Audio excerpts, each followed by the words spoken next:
That's how I know that I'm unstoppable.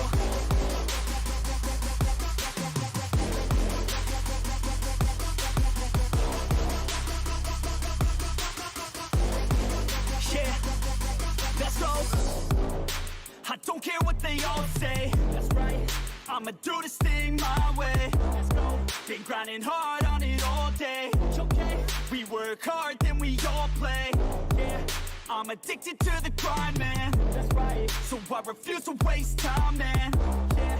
One day it all will be fine, man. Let's go. Gotta commit to the climb. You know we're back with the Guinness, setting records every minute, every track. In addiction to the fact that we're winning, still we lack something's missing. Need a track that is hitting, making racks, making millions. If you ask, that's a mission. I don't waste time, no, I make time. All these people wanna hate, fine, I'ma make mine. While you sitting there complaining, I'll be training. While you sitting there just waiting, I'm creating. Yeah. Sometimes I think that I'm unstoppable. Yeah. Ready to go, man, lock and load. That's right. I swear to God that I could drop you, bro. Yeah. I got a shot and I ain't stopping, no. That's how I know that I'm unstoppable.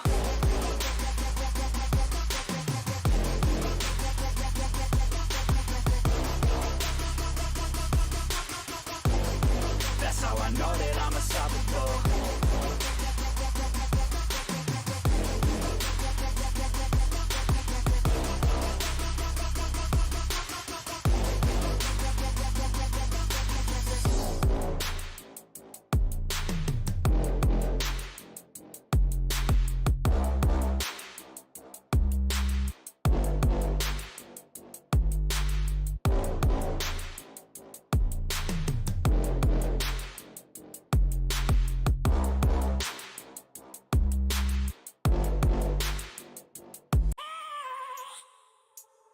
I have a dream, that's all I need. I'll make it happen with some work and belief. Know what I want, so I'll take it on. I've made mistakes, but mistakes make you strong. Let's break it down for a minute. I want the crown, I'm gon' get it. You hear me loud, man, I'm winning. Yeah, Charlie Sheen will be grinning. These ladies know that I'm sinning, and this is just the beginning. I'm closing in the ninth inning, there ain't no point in resisting. Living life like a dream, live it right, that's the thing. Every night, got a team, I've been tied to the scene. Out on stage, hear them scream, okay, it's a dream. And I pray as a team, one day it'll be me. If I want it, then I get it. Head down, don't regret it. Push myself to the limit. If I play it, then I win it. I'm just saying, I'm just living for today. For a minute, I don't stay, I just visit. Have no shame, I admit it. Looking right at me to see if I succeed, to see if I believe. They're looking up to me. They want the best of me now, best of me now, best of me now, best of me. They want the best of me now, best of me now, best of me now, best of me. They want the best of me now.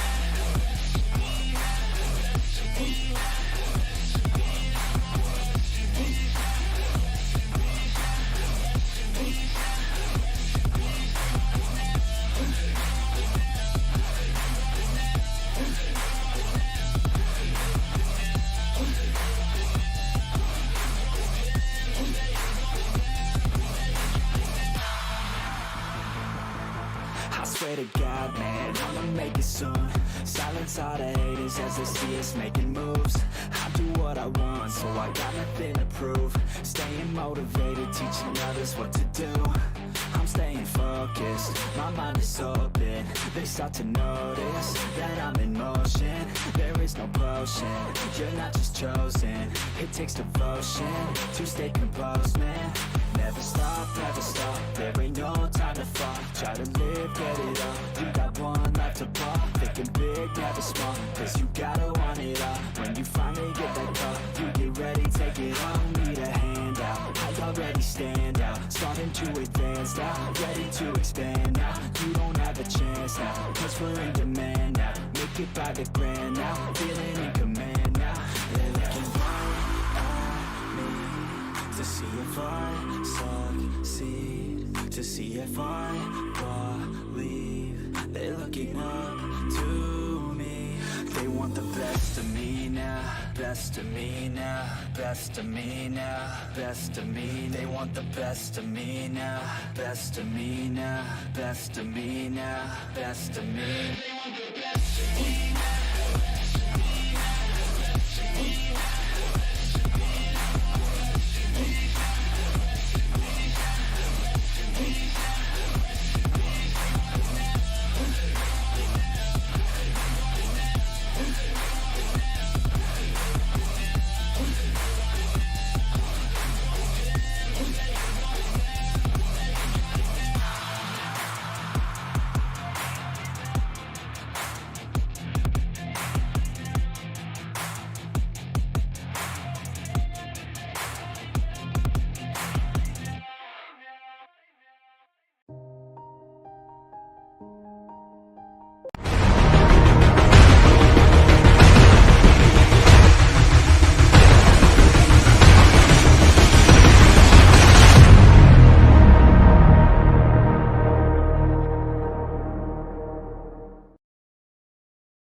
Ladies and gentlemen, welcome back here to Season 3, Episode 2 of the NEXXTCAR podcast.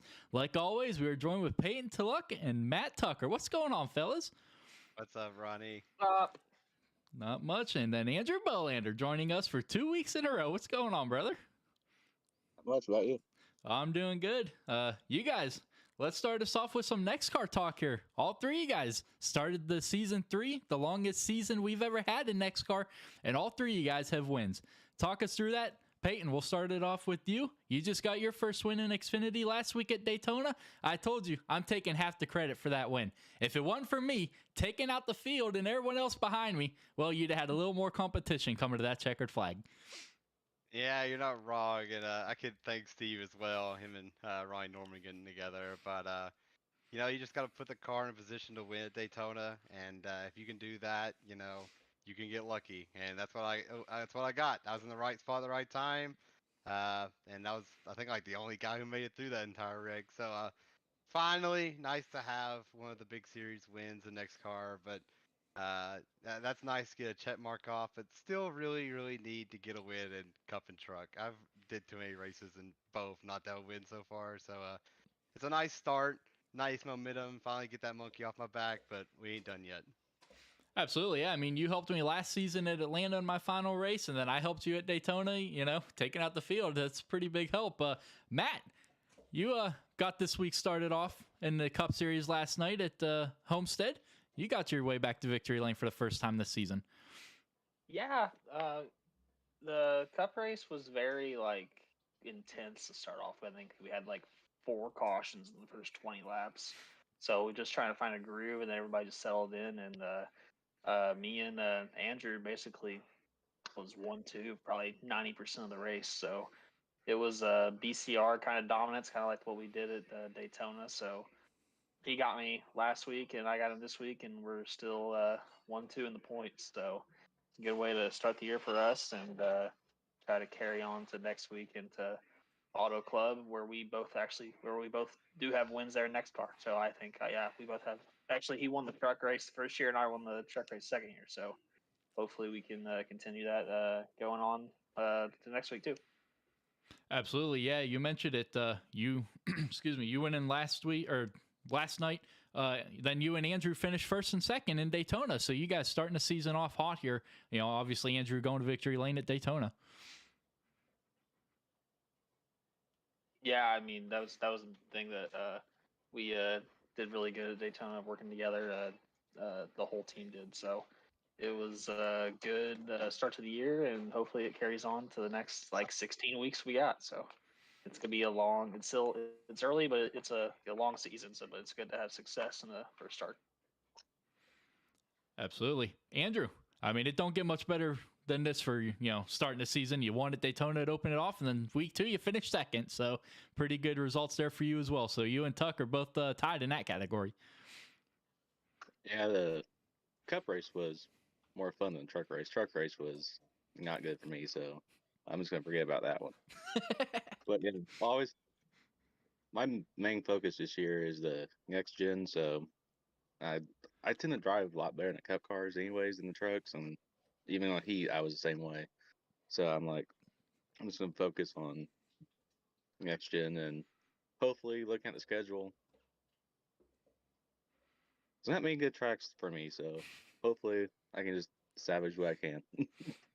Absolutely. Consistency is key. So, like you said, you got to take points when you get them and just put it all together.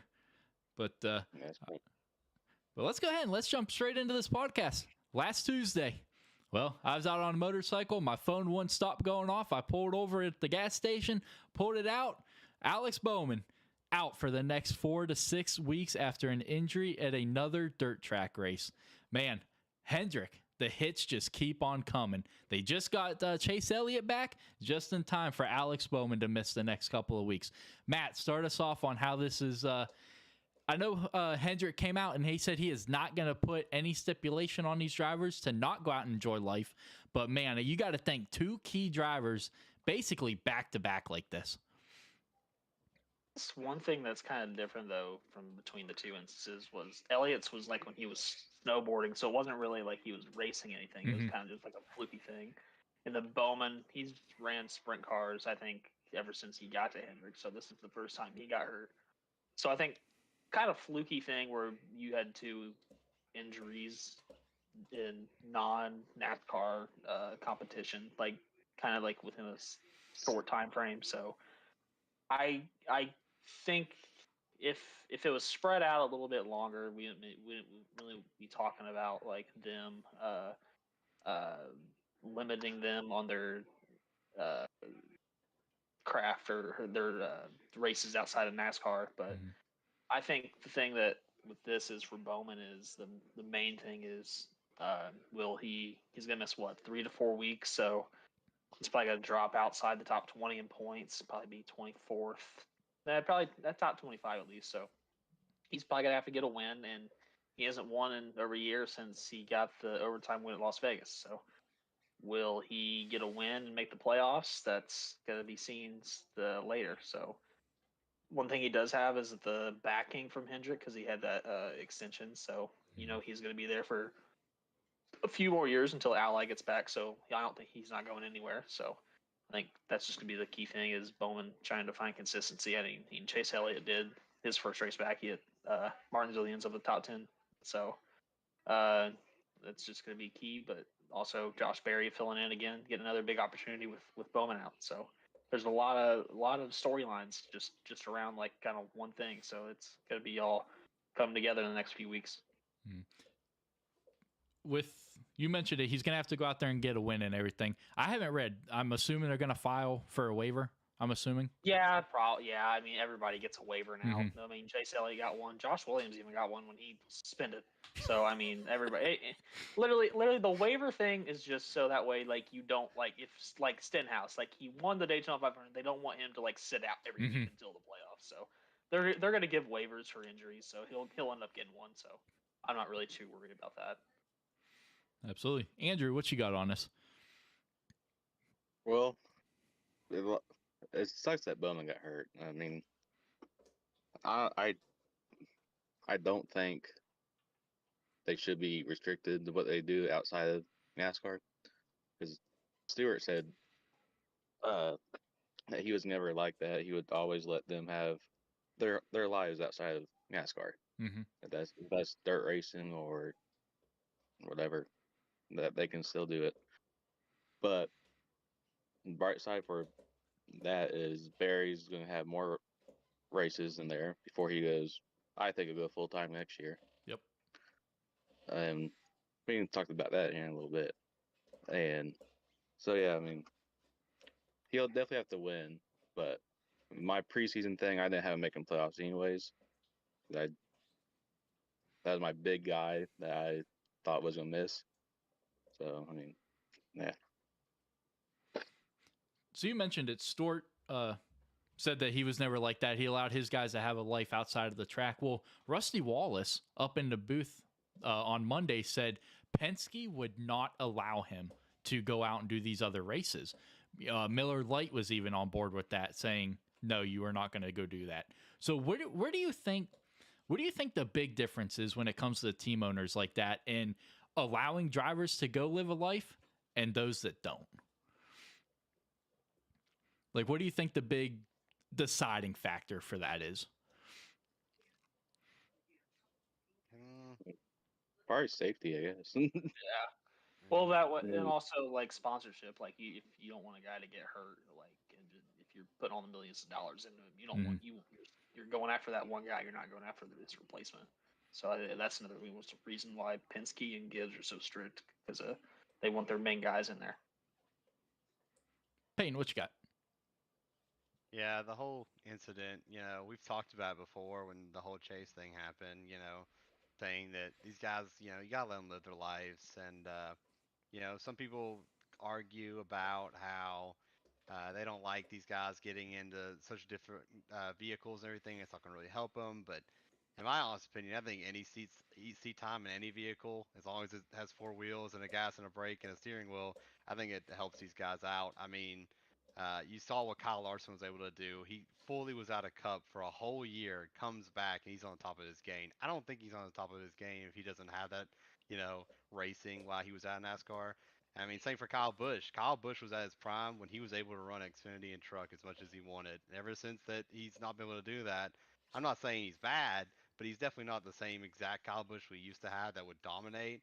So I think, yeah, there's gonna be risk of these drivers doing stuff like this, but there's always gonna be a risk in life. So I think you gotta let them, just go out and race. But I will say it's interesting. NASCAR, Stewart Haas is kind of the first one to really do it, where they started bringing in these, backup drivers in case something like this happens, and they did it with Priest last year, and it came out that Barry was obviously Hendricks this year, and you see how important that is, having a guy, ready to go, and Barry's been, up to the task. I mean, top 10, like only like a dozen cars suddenly lap there at the end. He's one of them. That's really impressive. So shout out to Josh Berry and all this. While there might be a negative in Alex Bowman, at least there's a positive out of this with Josh Berry.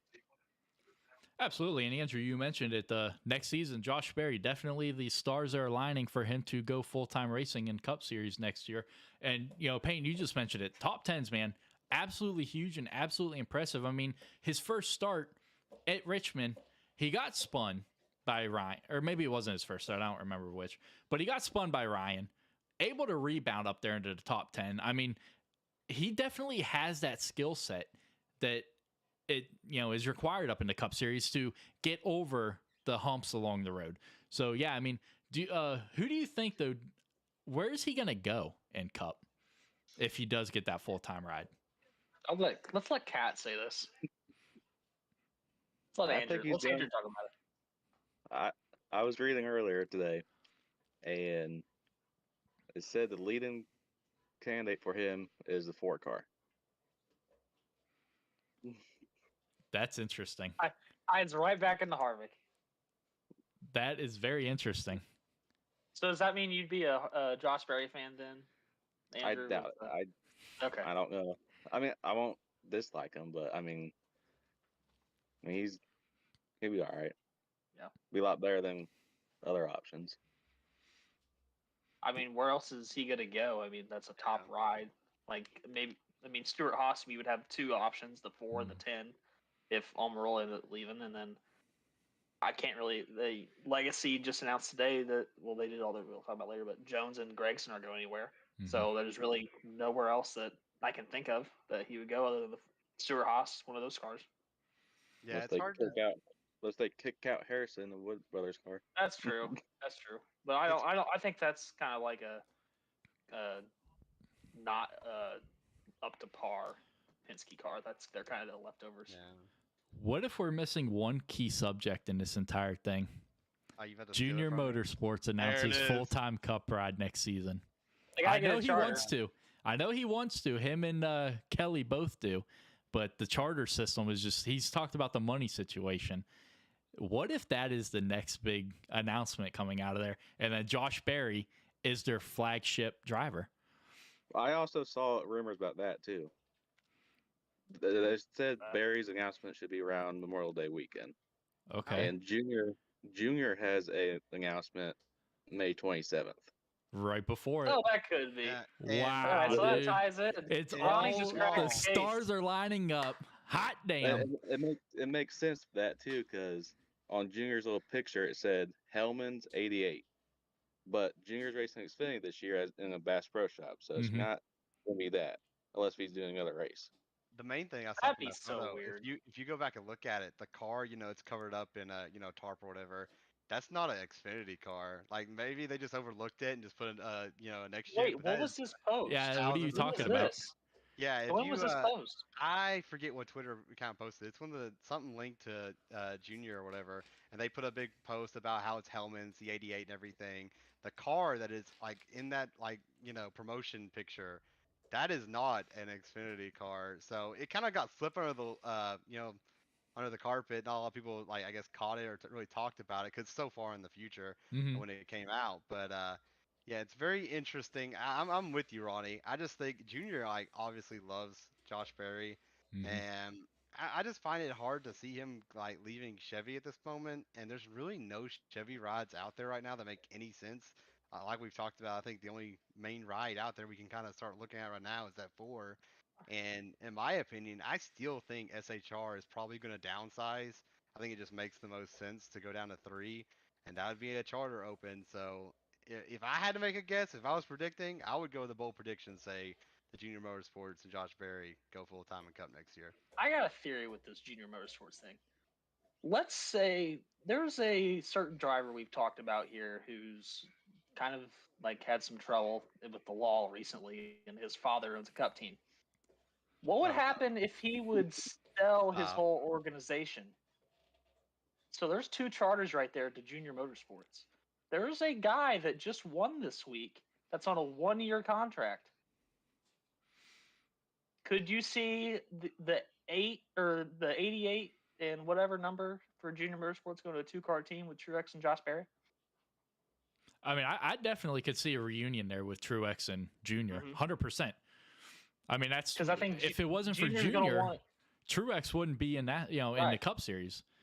Junior's going to want a guy to lead them, and who better yet than Martin Truex, dude? Just imagine that Truex and Josh Berry now, dude. That's what I'm saying, man. I don't think Truex wants to be done. I mean, he literally he's won 2 races this year, counting the clash at LA, but so he's obviously not wanting to retire. So and also you got guys in the Toyota camp. You got John Nemechek wanting to ride, and he'll take less money than what Truex would. So, I mean, I could see Junior buying either a Spire charter and a Rick Ware, or Rick Ware just selling everything, getting out. Because I know he's been focusing more on IndyCar. So, I mean, I could see it.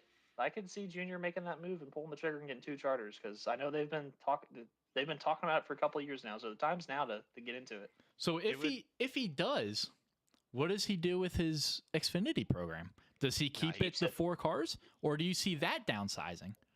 He keeps it to 4. He has they got all the sponsorship down there. So, but I mean, if Josh Berry's leaving, now who fills that position? I could see him downsizing. Like Carson Hocevar or somebody. Carson Hocevar? I could see him moving up to. Junior. Isn't he the one that just caused all those issues at Martinsville? He's got sponsorship money, man. I mean, that's true. Michael Annett drove for Junior Motorsports and won 1 race in 20 years. So that is true. Hocevar is learning for Chastain and wrecking everybody. Yeah. Chastain Jr. The one thing I do want to mention that would add fuel or fuel to the fire is the fact that it's kind of leading into another segment. Chevy just lost a team in NASCAR for next year. I mean, they just lost 2 rides. Toyota gains 2. So is Chevy? I know Chevy there's a lot of bow ties on the track right now, but would they look to add a new team to replace the team they just 100%. Lost? Yeah. Well, there you go. Especially on the door. So. Especially if one of those drivers is Josh Berry. They're not going to want to lose him to Ford at Stewart-Haas. I mean, Josh Berry's one of those. Yeah, he's older in age, but he's one of those up and coming drivers, and we're seeing that in just these short amount of races that he's been filling in for. Yeah, this has been silly season on the NEXXTCAR podcast. So I think we're throwing out just about every philosophy that we could right now. Exactly. I mean, but the thing is, this isn't out of this world predictions. No, not at all. These could legit happen. Yeah, it's not like we're saying, oh, So- Haley Deegan's coming to Junior Motorsports and driving the 9. Like, Yeah. but all right. Well, anyone else got anything to add to that topic? I think we just threw out a bunch of stuff all into one. We started this with Alex Bowman and ended up talking about Dale Jr. So It I all mean, just connects. think about it. Alex Bowman took over for Dale Jr. So I mean, yeah, it kind of connected. So Yeah, and nobody wants to talk about Yeah. it. I mean, Alex Bowman to me is still underwhelmed. He has been really consistent this year. I know y'all are talking about y'all think he has to win. I could actually see him coming back and pointing his way in with only missing 3 or 4 races. It's possible. But I don't know if he's been as good as his teammates. So what if the Josh Berry news is just him replacing Alex Bowman and we just kind of I can't see that. he's under contract. He He's can be under bought contract for a out. couple of He years. can be bought out. So Could, but I don't. That's a I lot see of how I money. say it with him. Yeah, they're not. you're all wrong. I'm just saying there is all kinds of things that can happen in the NASCAR off season. We saw it just last year with Tyler Reddick. We all thought it was impossible, and here we go. And look at the domino effect. So who knows? It's a nice little story to watch the rest of the year, though. Absolutely. All right, let's move on. Let's move on to the wrecking ball of NASCAR this weekend. Oh, see, Peyton, you're smiling. You think I'm talking about Chastain. I'm talking about Mother Nature. See, you admit he's the wrecking ball of NASCAR. No, I'm just used to you just blacking raws. So Mother Nature strikes for 2 years in a row now at Dover. Back-to-back Monday races. Well, it was definitely the weekend to remember for that Truex family. Ryan Truex getting his first career win in Xfinity. Martin Truex Jr. getting his first win of the season at Dover. And then today, getting announced, he is a part of the NASCAR 75 greatest drivers. Andrew, start us off with this weekend at Dover. Not talking about Chastain. That's a whole segment by itself. Yeah, it was a good weekend for the Truex family. I mean, Ryan Truex went out and dominated that race. So, I mean, it's cool to see him win. And then listening to Truex win yesterday, that was pretty cool. At least he didn't let the wrecking ball win.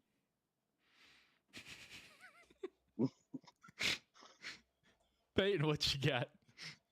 yeah, it was definitely like Kat said, a cool weekend for the Truex family. Ryan finally gets in victory lane in a big series of NASCAR. It's a really cool story for him. And Martin Truex, man, if we knew this race was going to be on Monday, I probably would have picked him as well because Truex has just historically been so dominant on Mondays, and he did it again. Comes through the field and finally gets track position, and you know, has a nice battle with you know, Byron, Chastain, and Ryan at the end, and holds them all off. So congrats to Truex on finally getting back to victory lane. Matt, what you got?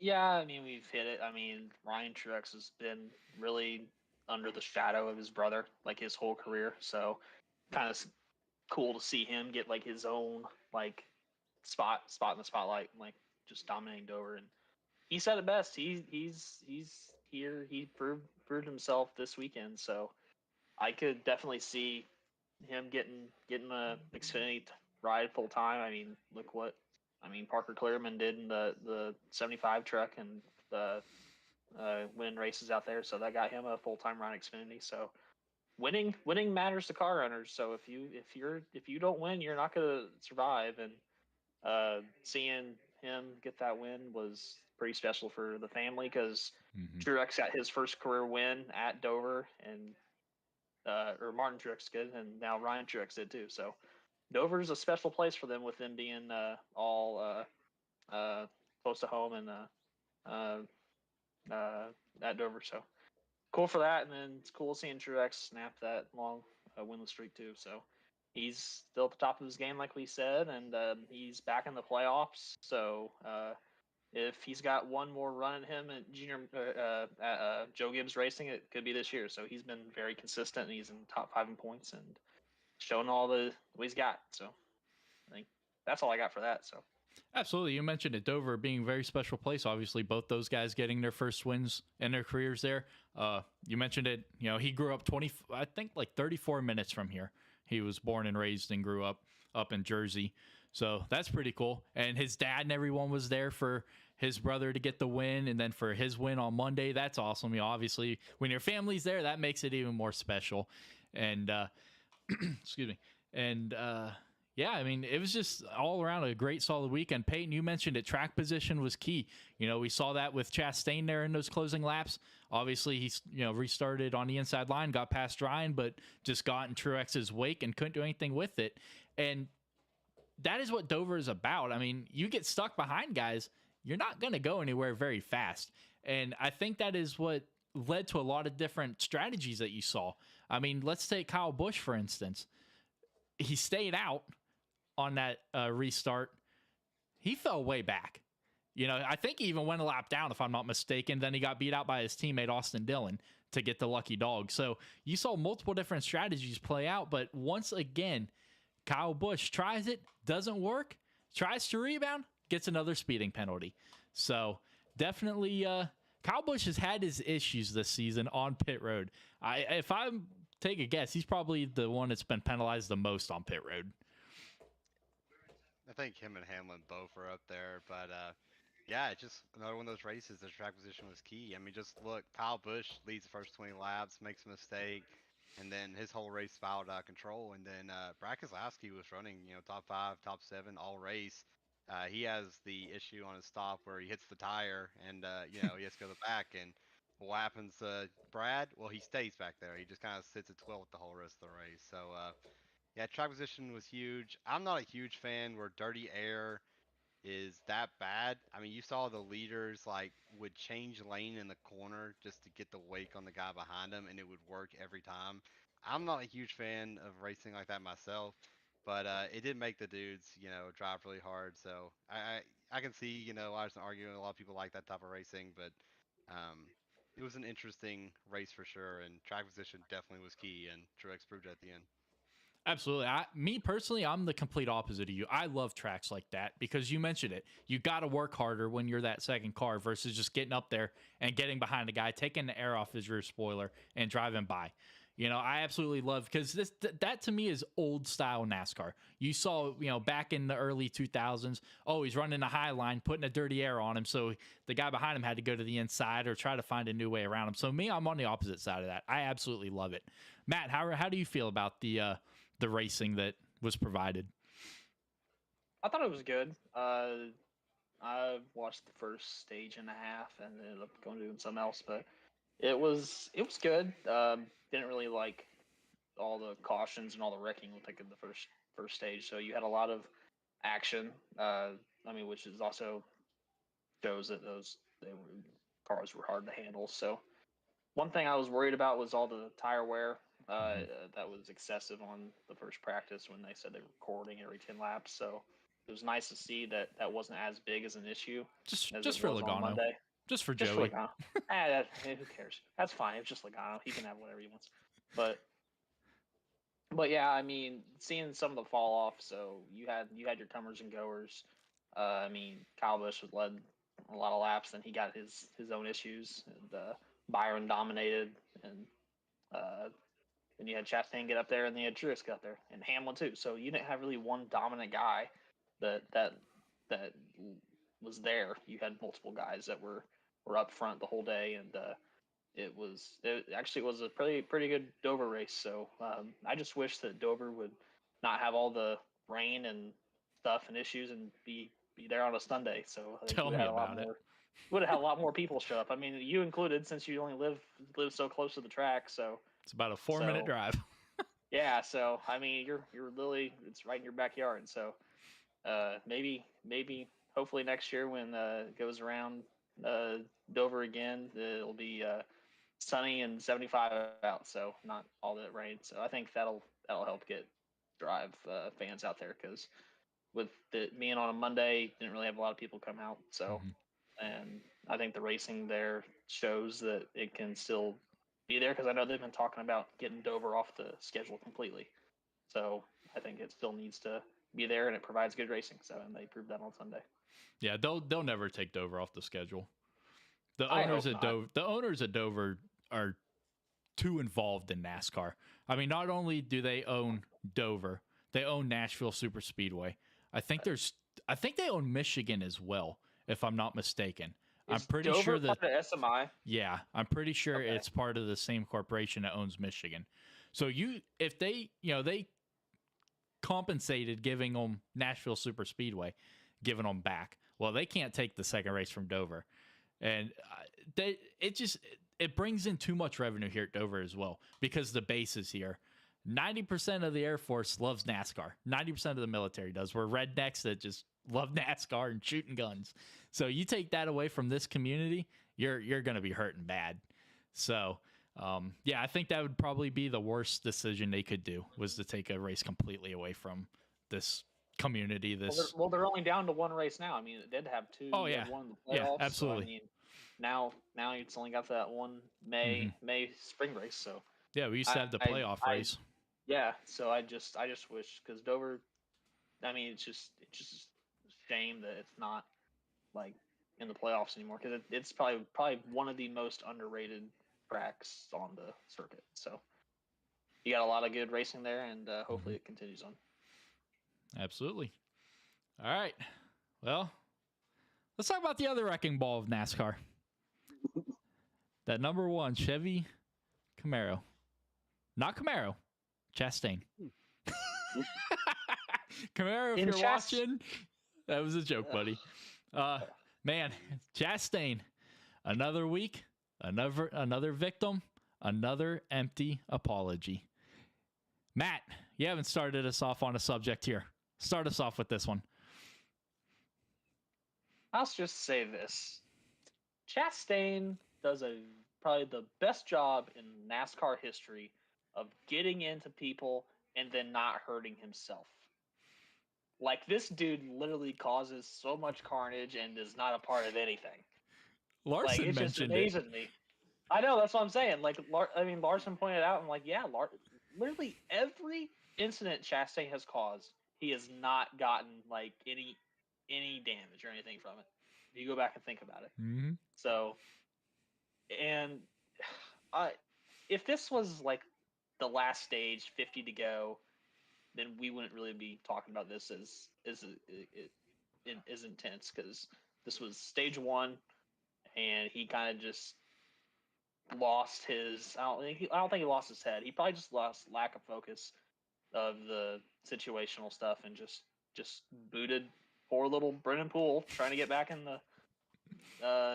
The thing was, Brennan Poole was battling at RCR, Austin Dillon for a position, and then he got that taken away from him, to show those smaller teams that he can get good finishes for them. So it sucks for him, and we keep saying it. Chastain's gonna Chastain, title of the sponsor, or title of the podcast today. So I think he'll just. It's the circle of Ross Chastain. So Peyton's a good defender, and I don't know how he's going to defend this one. So yep, cue up the defense attorney, Peyton. What you got? Yeah, nah, not this week. I can't really defend Ross on that. Oh, hold on. Let me get a pen in my notebook. We got to write this down. Well, no, you did say in our chat that Brennan Poole did check up early. So no. I said maybe. I said let me. Okay, here you go. Okay, so no doubt on this one. This is just Ross being. Like Tuck said, I don't know if he lost focus. I don't know if he's just being over aggressive.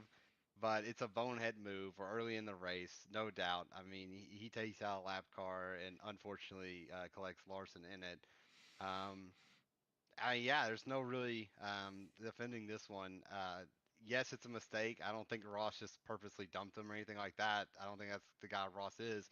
But he is, like we've been on record for, very attuned to these mistakes. And as a Ross fan, it's very frustrating at times because, I mean, Ross Chastain, since he last won, in about 37 races, I believe I counted them up right, he's got 13 top 5s, 20 top 10s. Like, the dude is the points leader right now. He has talent. No one can argue that. You can't. You don't just fluke into those finishes and stuff. Ross has talent. His main problem is just dumb mistakes. I thought Ross had finally got over this. Like, I thought he had finally got to the point where, I know y'all are going to fuss about last week, but at least early in races, like, Ross for about the last half year or so has really drove with more patience and being more smart early on. And any incident you want to bring up is at least near the end of the race.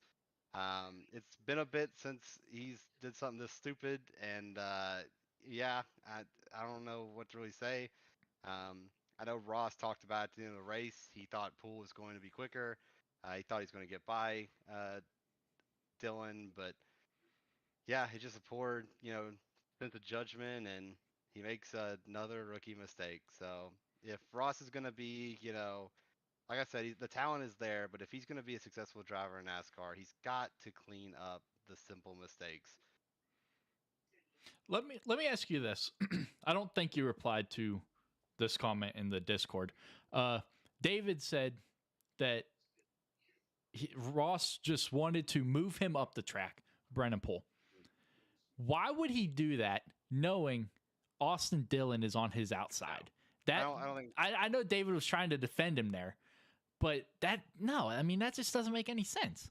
that's not what happened at all. Well, I don't also, think Ross is trying to bump him out of the way. I think Ross just, like I said, over aggressive, misjudged it, whatever. I don't think Ross is going in the corner saying, "Oh yeah, I'm gonna bump Brandon Poole out of the way with a car outside of him. I'm gonna drive under him." And that's what I told David. That's not what happened at all, David. He's just being too aggressive. I mean, him and Larson were the quickest cars on the track at that point. He sees Larson getting bigger in his mirror because he's getting held up and just doesn't have patience. I mean, he had no patience and fucked up. One thing I give Chastain credit for is, though, if it weren't for Ross Chastain, there wouldn't be any excitement in the NASCAR Cup Series because everybody is so mellow. You have one dude that literally just thinks he can. He's literally the real life Ricky Bobby. If you ain't first, you're last. Like, he will do anything he can to get every position every lap. So, and it's his MO, and I don't think it'll change. So, which is also exciting for years to come too, because he's going to keep doing that until he retires. So, my thing is, go ahead. No, you're good. My thing is, Brandon Poole in his post-race interview said, "Well, someone just needs to man up to Chastain. He needs to do it. You can't, but you can't. In today's NASCAR, you retaliate, you have the fear of getting penalized. If you retaliate you with your can't. car, you can't retaliate with your car. I can't Anyone remember. at the end of the race could go up and knock Ross Chastain on But his you're going to ass. get penalized for that. Oh, you won't. They don't have that boys have at it mentality anymore. Where That's have with you the seen cars, any moment though. where have you ever seen NASCAR give a penalty for a fist fight at the end of a race? What's his name at Richmond? That's two in the garage. Marcus Ambrose and Yes. Casey Mead, I think. When he walked up and sucker punched him. Yes. That was 2013 was when that happened. Well, that was the height of the boys have at it. But okay, so later on you had the Hamlin and you had the Keselowski incident at Charlotte. I don't think anything came of that. Nope. Gordon Keselowski. You had the Kyle Busch sucker punch on Joey Logano at Las Vegas. This was probably 5-6 years ago. And then probably the most recent fight I can remember was probably Harrison, Burton, and Gregson. No. The most recent. You're forgetting one. Austin Hill. Oh yeah. So did Austin Hill get? Because Austin Hill's not a dude you want to fight. Did he get penalized? I can't remember. I don't think there was anything. Remember either. Oh. I don't think so. At very max, I'd only imagine a fine. I don't think we've seen anything really happen for this fight. Because, I mean, how are you going to judge that? I mean, there's always fighting in racing. So I would be interested as a Ross fan to see what Ross would do in a fight. He'd get his ass whooped. He is. I don't see it. I don't think he'd fight back. I think it'd be kind of like when Bubba was pushing. He'd grab a water. That when Bubba and Larson. All right, hold on. Not getting into racism or anything, but you cannot bring up that subject. Because if Larson would have fought back, holy crap. After everything that just happened the year prior, Larson knew if he'd have done anything, he's gone. So that's a subject. So, but that's a hot take right there. Chastain would turn around, grab a watermelon, and throw it at whoever's attacking him. That's what Chastain would do.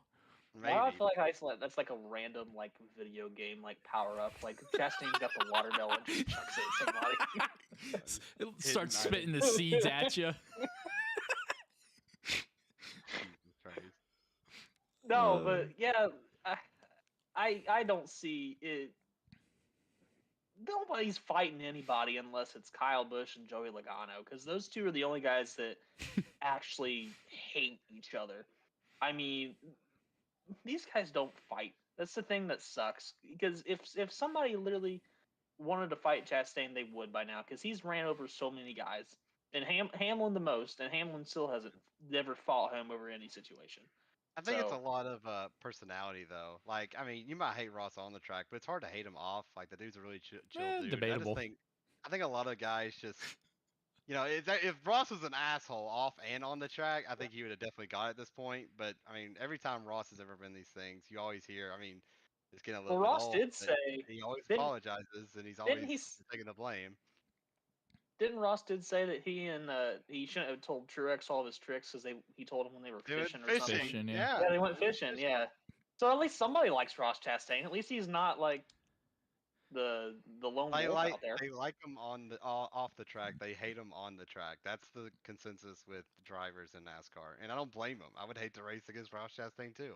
So here's my question for you, Payne. You just mentioned it. Every time he gets into an incident, he's always apologizing. All right. To me, I think we've crossed this point. At what point do these apologies from him start meaning absolutely nothing? I mean, he says he's sorry and then turns around. Maybe he'll have a week or two where nothing happens. Then the next week he does something stupid again and ruins 1 or 2, 3 people's races. At what point do these apologies stop meaning something? You're acting like this happened like 27 times. There's only it has. No, they're not. Ross has only had to come out and just fully take blame for incidents about. All right, he's maturing then. He's starting to take some blame. Okay. No, he took blame from the very beginning. He took all the blame with the Hamlin thing at Gateway. Did you not watch? Like, the dude was about to cry after Gateway. So, well, yeah, because he was getting bullied. Oh, what a crybaby! Oh my lord. Ross is very genuine and is like. In the fact that he does feel bad. He doesn't want to wreck these small teams and take them out on lap 80 something or whatever. So that's why he apologized to Paul and screw Larson in the apology. Well, I mean, I guess Ross is being genuine. The problem is, like, and I don't think any of his apologies have he's just faking or anything. I legit believe he's being apologetic. He doesn't mean for his mistakes. He's mad at himself. He makes stupid mistakes. The problem is he needs to stop doing these mistakes. That's the issue Ross has. Like I said, I don't think he's just like putting on a fake face and going, "Oh yeah, I'm sorry, guys," and then takes it off and then wrecks people. No, I think Ross is generally just fucking up. Like I just think he keeps messing up and he feels bad. So he just, like I said, it's kind of like you can roast him, you want skill issue, whatever. He's got to clean it up though, and that's the end of the day. Something Ross has to get better at is stop getting in these situations. He was getting better, a lot better. And then here we are again, back in Ross doing something stupid. Yeah, I'm not saying he's faking the apologies. What I'm getting at is, all right, say I wreck Matt 6 weeks in a row in NEXXTCAR, and I pull a Camaro, and each week I go, hee, sorry. You know what I'm saying at though? You know what I'm getting at? At what point, all right, the first week, all right, Ron hasn't wrecked me before. All right, it's whatever. But that 6th week, you're like, all right, dude, this is getting old. You know what I'm saying? Like, your apologies don't mean anything if you keep making the same mistake week after week after week. I get your point. On the track, yes, I think the apologies don't matter. Off the track, I think they do. Like, it's like a human person. But as a racer, yes, I fully agree with you. As a racer, if I was on the NASCAR circuit right now and I've seen Ross in all these situations and heard all the apologies, the number one question I'd be asking Ross is, well, when are you going to do something to fix it? So even Bowman tweeted about it. He said the one's gonna won. Everyone's noticing. Yeah. Everyone sees that Ross is genuine about it. That everyone sees that he's not purposely doing this crap. Everyone sees though the fact that he continues doing these rookie mistakes in a way. I get it. Ross is still, even though he's somewhat older driver, he's still new to this. He's still he's not been in Cup full time along. He's new to being in a good seat and everything. He's got to find a way to, take that seat and race with respect and not make these silly mistakes. I mean, we don't see guys like Kevin Harvick getting into situations every, 10 races and stuff. And that's, I would say, Ross is getting in these, over and over again. So he's just got to clean it up. I mean, I sound like a broken record, but he's got to clean it up. Andrew, how do you feel? You guys already said it. I mean, you guys literally said everything. You guys are cleaning it up. What do you think it's going to take for that to happen, though? We'll get Austin Hill up there, and if he messes with him, he's going to get knocked out. Austin Hill's going to fix his lazy eye. Oh, Lord, that's messed up. He's spitting teeth, not seeds. After that, What's funny is I think if Ross did get in a fight, I think he would like completely change for a while, and he'd probably be around like 15th for a bit. He'd be so like timid on the track. Oh man. These drivers now, I mean, I can only see a few of them can actually probably fight. Mm-hmm. I mean, Austin Hill definitely can. Harvick, but he's going to be gone. So, other than them two, I don't see much any fighters in any of them. Busch and Logano. I still want to see Well- Tyler Reddick and Austin Cindric get in a fight. That'd be so hilarious. Oh, Reddick would knock Cindric out. No, he Well, wouldn't. Yes, he They're would. They're a foot apart. It don't matter. Cindric weighs 103 pounds soaking wet. Ugh. Tug, size don't really matter in the fights now. No. Well, I mean, Reddick could go low, but I guess that's another thing. we can Oh, my lord. talk about But later, with but- Busch and Logano, I mean, that's just they're like sissy fights. Yeah, yeah, you don't have the guys like Harvick at Bristol with Biffle jumping over the hood and grabbing him by the throat. Those days are done, I think. Yeah. Except for, like you said, Austin Hill, he's got a hot head, So I mean, other than them two, then I don't see any fighters. I mean, Suarez got in one with Michael McDowell, but I forget how that one ended. Yeah, I don't remember. Suarez tackled him. Yeah. Suarez tackled McDowell on pit lane and threw him in the ground. I don't see Ross and Suarez getting in a fight. So if you're gonna keep naming off, They did competitors. though. They did get in a fight. They got an But they had a- argument. they had a until Suarez disagreement. realized he was wrong. Ugh. But Suarez Peyton, is just mad. Peyton, did you see that Pitbull promotion on Suarez's car this week? Not this again. Not this again. That thing dilated right to last place. So I just want to say Suarez better be lucky that Ross's teammate, because people tend to forget how much he does the exact same stupid crap and bumps and bangs off everybody, and then gets mad when it happens to him. So put it out there, and good job losing talent on lap what was it, 30 something? Well, you got to remember, it was also a green track. There was no rubber buildup. It just poured for 3 straight days. I didn't see anybody else lose it. Huh? Suarez was just Nobody- hitting people because he learned from Ross. Maybe, and maybe that's why Carson Hocevar does the same crap. Yeah, because they got the same sponsor too. He both are drives for confident. Nice. He you know? considers Yeah. Ross his mentor, and you can see it. Then they're both having Dale Jarrett throwbacks in Darlington. Yeah. Yep. Yeah, let's talk about that. You mentioned it, Matt. The irony of Chastain going with UPS, and obviously Hamlin is his rival with FedEx. yeah, so I mean, UPS literally is going against their arch rival. I don't know. I think FedEx is sponsored Hamlin. I don't know if they've put out a. I haven't seen.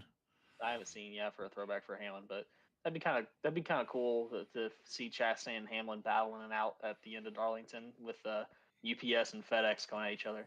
But also, while we just started the podcast, Eric Almirola just released his throwback scheme, and it's the Dale Jr. Well, you probably can't see it. It's the Dale Jr. It's the Junior 2001 Pepsi 400 car. So that was his throwback. The baseball, the Yeah, MLB the All Star baseball. one. Yep, that's Almirola's Nice. throwback. That's my favorite junior scheme of all time. So yeah, I guess Almirola said that the team asked him to pick his favorite scheme of all time, and that's what Almirola chose was the Junior 01. You can't go Wow, wrong with and that he- one. And he released it on a baseball field. That's Yeah, what he the went car to- is. Yeah, I don't know what. I think it was Where probably is what this? the Charlotte AAA team. Nice. Yeah, that's so cool. I mean, that's another thing too. The throwback literally are kind of getting pushed away because of the NASCAR 75 this season. 'Cause Mhm. there hasn't really been a lot of hype around the throwbacks this year, as there has been in previous years. So, which that's understandable with the 75 thing, but yeah, like we talked about with the throwbacks with the UPS. Those have you guys seen the Chastain UPS? Yeah. car yet. That thing looks sick. I want that. I want that diecast. I will not be buying that diecast. I will have absolutely nothing in this room that has Chastain on it at all. Well, unless I'm about to start a fire and I need some fire starter or something, you know. That car would look good on the wrecker. Roy's just mad that Ross has talent unlike Blaney. Oh my gosh. Okay, but here's the thing though. Don't think of it as a Chastain scheme. Think of it as a Dale Jarrett scheme. And I do love Dale Jarrett, but I will never That's own what I'm saying. anything with You got Dale Chastain. Jarrett literally right off the top of your head. Dale Jarrett used to be my favorite driver. Him and Dave Blaney, obviously, but yeah, Dale Jarrett. I got a Dale Jarrett '88 Ford Care trash can right here, and yeah. So there you go. Don't think of it as Chastain. Think of it as Dale Jarrett by the car. the problem with that is it's still got Chastain on the car. I promise I won't make fun of you until after you buy it. I ain't buying it, so I ain't got to worry about that. But yeah, I mean, you mentioned it, a bunch of paint schemes about being released. Dave Blaney, good God, Ryan Blaney announced his throwback for Dave Blaney. That thing looks absolutely amazing. Definitely love the way they incorporated that in there.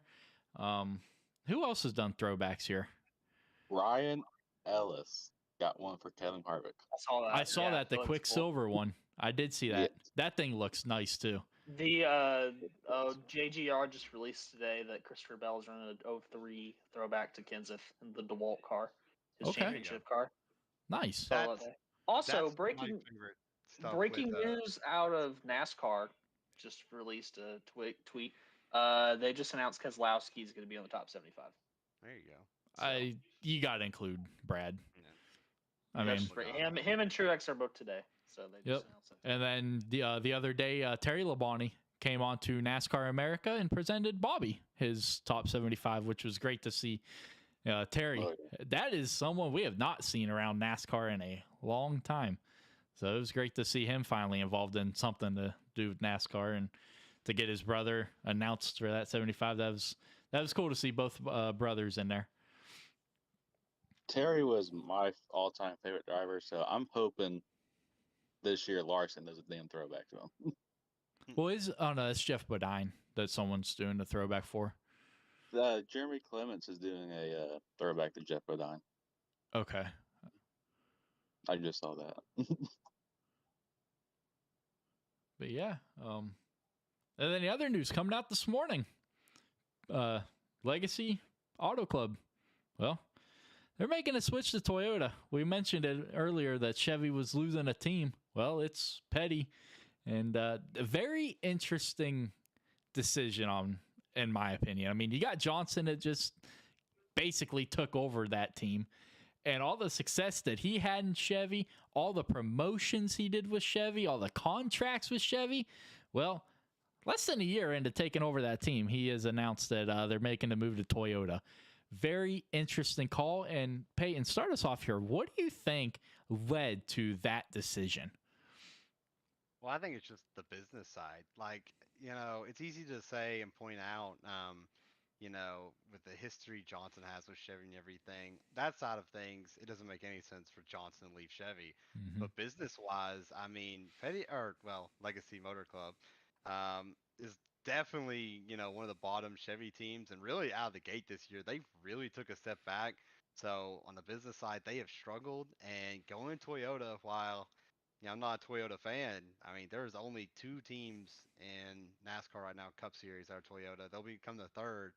And even though, I think Toyota does a really bad job at doing right by their development drivers, they at least always have talent in that field. And while I think Eric Jones and Noah are both good drivers, I think this opens up, more doors for Legacy Motor Club in doing this move.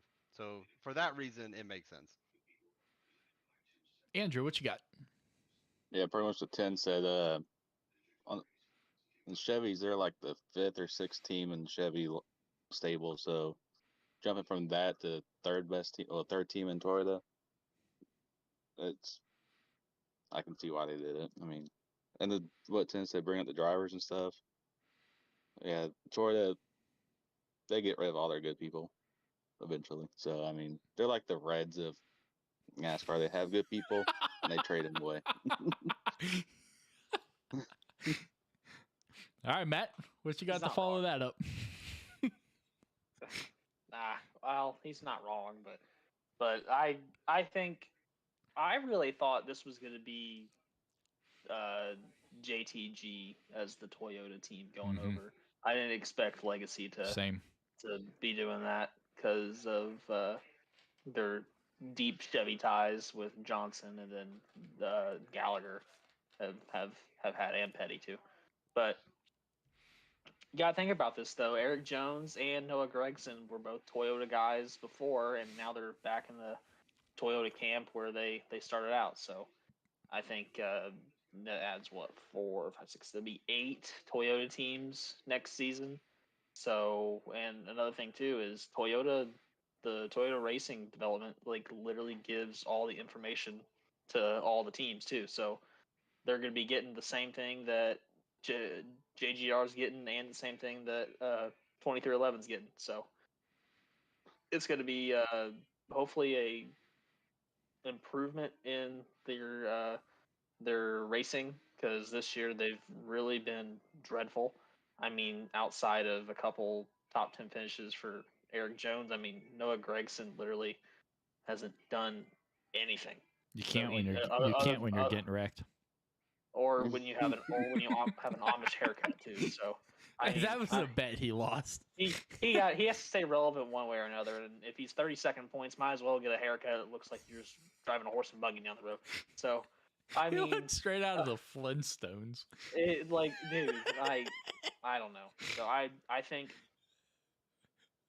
it'll help his quality next year when he gets back into the Toyota camp. Probably be a little bit better equipment with Toyota providing than what Chevy would to their, like Kat said, for their 15.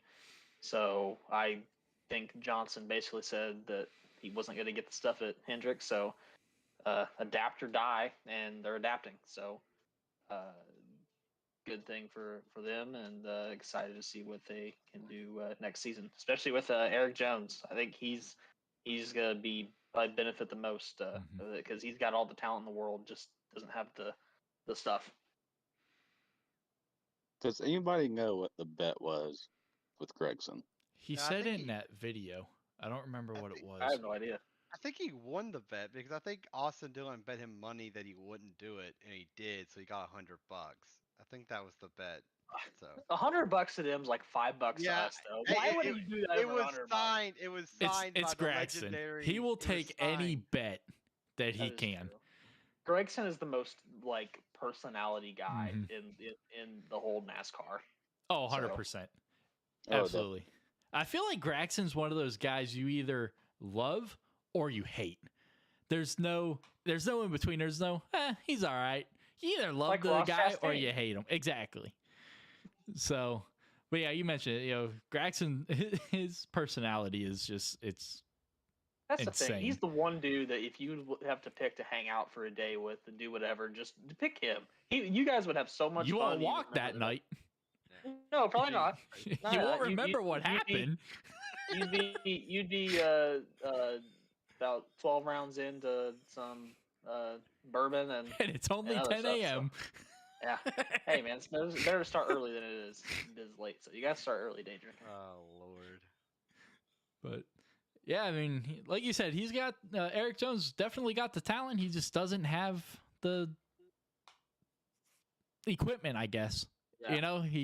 He did win at Darlington last season, which was awesome to get that 200th win for the 43, but that's honestly about the biggest highlight of his time at Petty. I did read something interesting, though. I don't remember who posted. It wasn't Pocris, but they were talking about how someone brought up the question, well, is GMS now going to have to change their Chevys to Toyota? They're not going to have to, because it is a completely different entity, which honestly to me was very shocking. I think they will, though. They probably will. Yeah, because there's not really a lot of Toyota truck teams, though, right? Except for Tricon. Thor went back to Ford. Ford went back to Ford. Yeah. So I think Tricon's literally like the only team. So I mean, why not? Why wouldn't they have another Toyota? Well, you got Kyle Busch. He's Chevy. Is he Chevy now? Chevy. They're Chevy. Yeah. Oh, that's right. When he went with RCR. Yeah. That's right. So I mean, I think them adding another truck organization probably in their plans. At least I would expensive anyway. though. But that's expensive. That's an expensive move.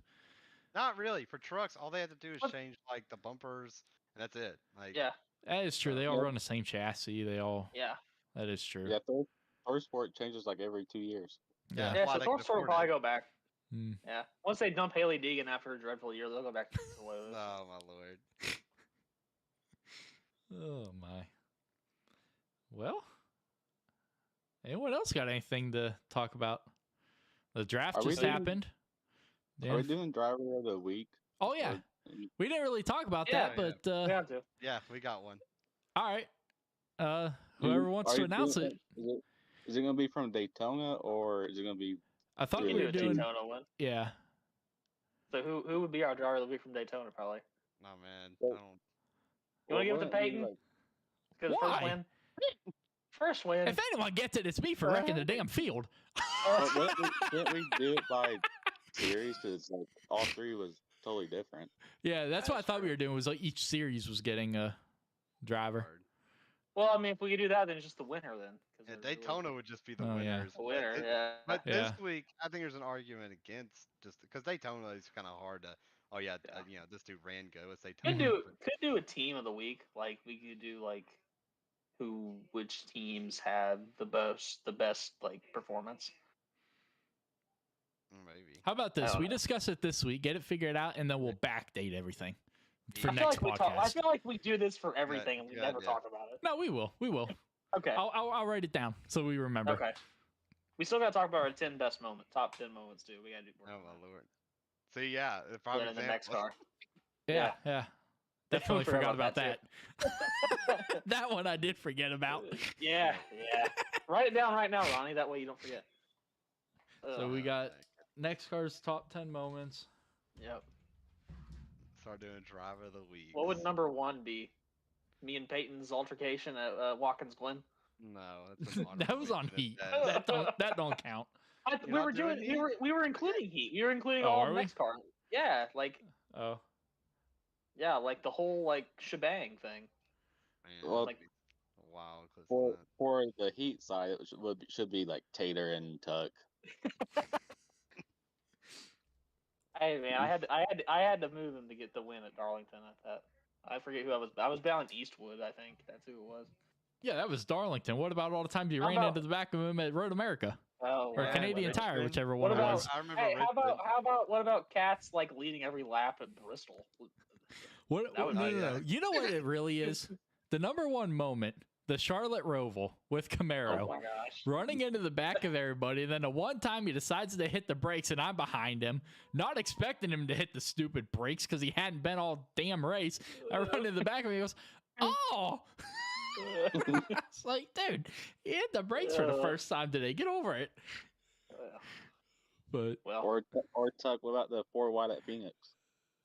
oh, that was cool Yeah. too. That's when you went 4 wide in between me and I forget. I think it was G.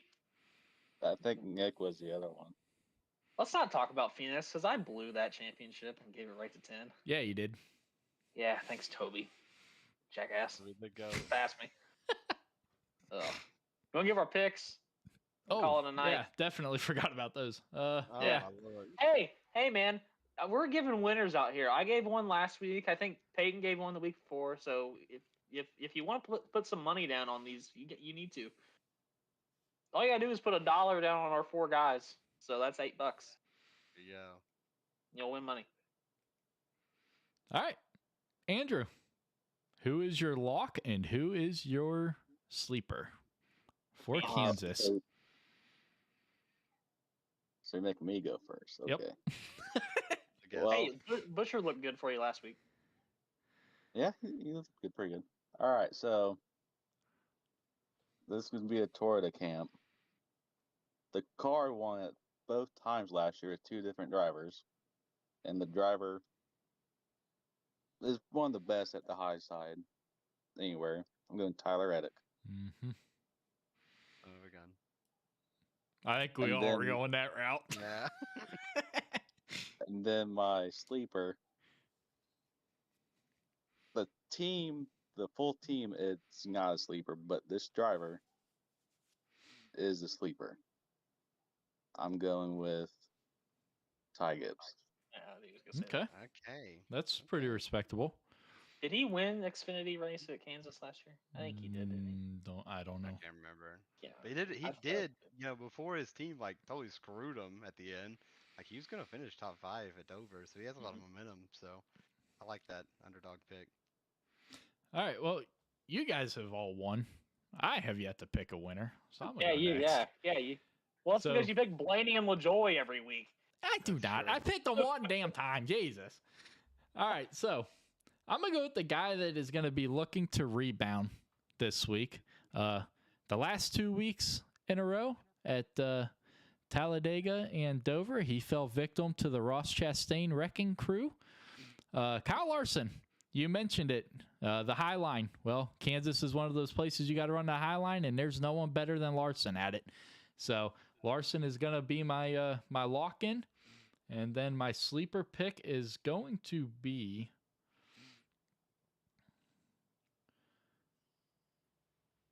I kind of feel like this guy's heading in the right direction. He's currently sitting top 20 in the points. He's looked good. He has definitely taken advantage of some fuel strategy and some pit strategy that has played into these races. And I think that Kansas could be another one of those races that plays into his hands. And I'm going to go with that number 34, Michael McDowell. He is going to be my sleeper pick. Matt, you won at Dover, so Peyton, it is your turn. Well, you and Kat took the 2 dudes I really wanted to pick this week. I think 45 swept in last year, and Larson gave both drivers a run for their money. But does Bubba Wallace count as a sleeper or not? He won here last 100%. He's year. outside top. He's outside top 20. Yeah, he's Okay. definitely a Yeah, sleeper. he's a sleeper. So I'm gonna go sleeper Bubba. He won here last year, and Toyota was so good. You know, Bubba's kind of been kind of quiet this year. Ever since really, I don't really remember anything that he's done since kind of Coda. So he's been kind of really quiet lately. Just kind of riding around. So I think he shows back up on the map this week. And for I guess, oh no, I don't want to do this. All right. Just Yeah, pick okay. Chastain. Let's go. Ross No, Chastain. I'm not taking Ross Chastain because I think Toyota is going to be such a solid pick. Part of me really wants to go C-Bell, but it just kind of feels like, you know, okay, Truex finally gets his win. Ryan Blaney will never win, obviously. So who else is on a massive losing streak?